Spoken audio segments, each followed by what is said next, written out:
पिछले एपिसोड में हमने देखा था मिडोरिया ओवरऑल को हरा देता है। फिर उसके बाद हम देखते हैं क्रोनो ने आइजावा को पकड़ा होता है और वो कहता है ओवरहाउल, मैं तुम्हें बचपन से देखता आ रहा हूँ। तुमने इस गैंग को बचाने के लिए बहुत कुछ किया है, पर आज तुम फेल हो गए, इसीलिए मैं तुम्हारा प्लान पूरा करूंगा। ये कहकर क्रोनो आइजावा को मारने के लिए नाइफ निकालता है। तभी अमाजिकी आकर उसे रोक देता है और वो कहता है तुम क्रोनो हो ना, मुझे पता तुम्हारी पावर कैसे वर्क करती है, तो इसलिए हार मान लो। ये कहकर वो क्रोनो को पकड़ लेता है। अगली सीन में हम देखते हैं ओवरऑल हार चुका होता है। मिडोरिया और एरी उसके सामने खड़े होते हैं। तब एरी अपनी पावर पर कंट्रोल खो देती है और मिडोरिया कहता है इसकी पावर तो स्ट्रॉन्ग होती जा रही है। उसके बाद हम देखते हैं ओवरऑल एरी और मिडोरिया पर फिर से अटैक करता है, लेकिन एरी के क्वर्क की वजह से ओवरऑल नॉर्मल हो जाता है। फिर उराराका ओवरऑल को पकड़ लेती है। तभी वह रियोको आ जाती है और वो उराराका से पूछती है अभी यहाँ सिचुएशन कैसी है, जिस पर उराराका जवाब देती है मैंने नाइट आई को सेफ प्लेस पर पहुंचा दिया है और डेकू ओवरऑल से फाइट कर रहा था,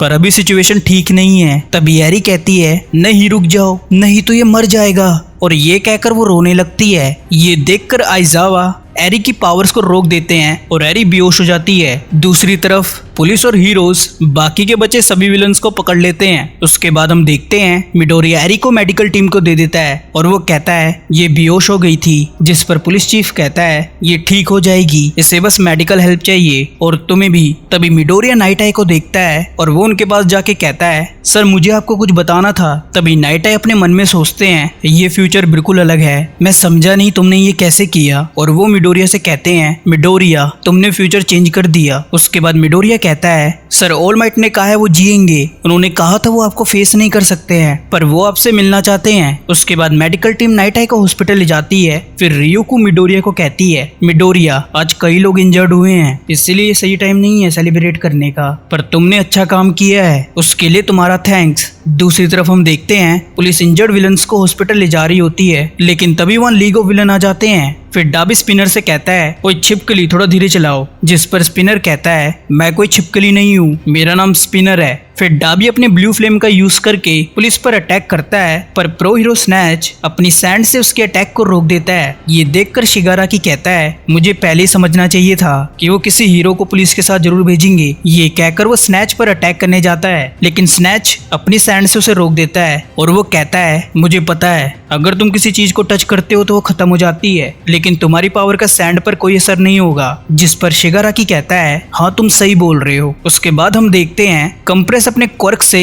स्नैच पर अटैक करता है, जिस वजह से पुलिस की गाड़ी पलट जाती है और हम देखते हैं स्नैच उस गाड़ी के एक पुलिस वाले को बचा लेता है। तभी डाबी उसके पीछे आ जाता है और वो कहता है तुम हीरोज हमेशा अपनी लाइफ से ऊपर दूसरों की लाइफ रखते हो। उसके बाद हम देखते हैं वो दोनों एक दूसरे पर अटैक करते हैं, लेकिन तभी कंप्रेस अपने क्वर्क का यूज करके स्नैच को एक बोल में कंप्रेस कर देता है। उसके बाद हम देखते हैं शिगाराकी ओवरऑल के पास खड़ा होता है और वो ओवरऑल को कहता है अब मुझे बताओ अगला लीडर कौन होगा, जिस पर ओवरऑल कहता है क्या तुम मुझे यहाँ मारने आए हो। फिर शिगाराकी कहता है नहीं, मैं यहाँ तुमसे तुम्हारी सबसे कीमती चीज लेने आया हूँ। तभी कंप्रेस आता है और वो ओवरऑल के हाथ को बोल में कंप्रेस कर देता है। उसके बाद शिगाराकी ओवरऑल के फिनिशिंग प्रोडक्ट को ले लेता है, जिसे देखकर ओवरऑल कहता है ये प्रोडक्ट मेरा है। तब शिगाराकी कहता है किसी को दूसरों के क्वर्क को खत्म करने में मजा आ रहा था, इसीलिए उसके पास भी क्वर्क नहीं होना चाहिए। ये कहकर शिगाराकी ओवरऑल के दूसरे हाथ को भी खत्म कर देता है और वो आगे कहता है अब तुम भी क्वर्कलेस लूजर हो चुके हो और तुम्हारी सारी मेहनत हमारी हुई। ये कहकर शिगाराकी और उसकी टीम वहाँ से चली जाती है। उसके बाद अगले सीन में हम देखते हैं डॉक्टर मिडोरिया को कहता है मैंने तुम्हारी बॉडी को एग्जामिन कर लिया है और तुम्हारी बॉडी बिल्कुल ठीक है। फिर मिडोरिया डॉक्टर से पूछता है बाकी के लोग कैसे हैं। तभी वहाँ आइजावा आ जाते हैं और वो कहते हैं मैं तुम्हारे इस क्वेश्चन का आंसर दूंगा, और मिडोरिया आइजावा को देखकर बहुत खुश होता है। तब आइजावा कहते हैं मेरे साथ चलो मिडोरिया। उसके बाद मिडोरिया और आइजावा साथ चले जाते हैं। फिर आइजावा मिडोरिया को कहते हैं मुझे माफ करना, मैं तुम्हारी फाइट के दौरान तुम्हारे साथ नहीं था। जिस पर मिडोरिया कहता है कोई बात नहीं, मुझे बस ये बताओ बाकी सब कैसे हैं। जिस पर आइजावा कहते हैं किरिशिमा की पूरी बॉडी बैंडेजेस से कवर है और अमाजिकी का फेस बोन टूट गया है, फैटगम की भी कुछ बोन टूट गई हैं, पर वो भी ठीक हैं और रोकलॉक भी ठीक है। ये सुनकर मिडोरिया कहता है ये सुनकर मुझे अच्छा लगा। फिर वो आगे कहता है सर एरी कैसी है। जिस पर आइजावा कहते हैं उसे अभी फीवर है और उसे क्वारंटीन में रखा गया है। तब मिडोरिया कहता है इसका मतलब मैं उससे नहीं मिल सकता। फिर आइजावा कहते हैं एरिक के पास डेंजरस क्वर्क है और उस पर उसका कंट्रोल भी नहीं है। अगर फिर से उसके क्वर्क को किसी ने एक्टिव किया तो तब सिर्फ मैं ही उसे रोक सकता हूँ और तुम उसे इसलिए टच कर पाए क्योंकि तुम अपनी बॉडी को बार बार डिस्ट्रॉय कर रहे थे उसकी रिवाइंड करने की स्पीड से ज्यादा। जिस पर मिडोरिया कहता है हाँ सही कह रहे हो। और आइजावा आगे कहते हैं काफी कम लोग उसके क्वर्क के सामने खड़े हो सकते हैं, अगर कोई ऐसा कर भी सकता है तो क्या पता एरिक की पावर की लिमिट क्या है। फिर मिडोरिया कहता है मैं आपकी बात को समझ रहा हूँ, अगर आप एरिक के क्वर्क को नहीं रोकते तो पता नहीं उस दिन क्या होता। तब आइजावा कहते हैं उसके क्वर्क को कंट्रोल करना सिखाना बहुत मुश्किल है, खासकर कि जब उसका क्वर्क लोगों पर असर कर रहा है और लाइव सब्जेक्ट पर उसका यूज करना डेंजरस हो सकता है, इसीलिए उसे क्वारंटीन में रखना सही होगा। ये कहकर वो दोनों रुक जाते हैं। फिर आइजावा आगे कहते हैं हम उस लड़की के क्वर्क पे डिपेंड नहीं रह सकते हैं, इसीलिए हमें सच्चाई को एक्सेप्ट करना होगा। और ये बोलते हुए एक रूम में जाते हैं। फिर मिडोरिया वहाँ ऑल माइट बबल गर्ल और सबको देखता है और वो कहता है आप सब यहाँ क्या कर रहे हो। जिस पर बबल गर्ल कहती है मैंने ऑल माइट को कॉल करके बुलाया है क्योंकि सर ऑल माइट को बहुत मानते हैं। ये कहकर बबल गर्ल रोने लगती है। फिर डॉक्टर कहता है अब इससे ज्यादा कुछ नहीं हो सकता है, ये मिरेकल ही था कि वो इतनी देर तक बच पाए। और रिकवरी गर्ल कहती है मेरी हीलिंग का भी उस पर कोई असर नहीं हो रहा है। ये सुनकर मिडोरिया शॉक्ड होता है। उसके बाद हम नाइट आई को बुरी हालत में देखते हैं और ऑल माइट उनके सामने खड़े होते हैं। फिर वो बोलते हैं मुझे माफ करना। ये सुनकर नाइट आई कहता है क्या ये तुम हो ऑल माइट, जब मैं मरने वाला हूँ तब आप बात करने आए हो। जिस पर ऑल माइट कहता है मुझे समझ नहीं आ रहा है मैं क्या बोलूं, पर मैं गलत था। तभी मिडोरिया रोते हुए कहता है नाइट आई आपको जीना होगा।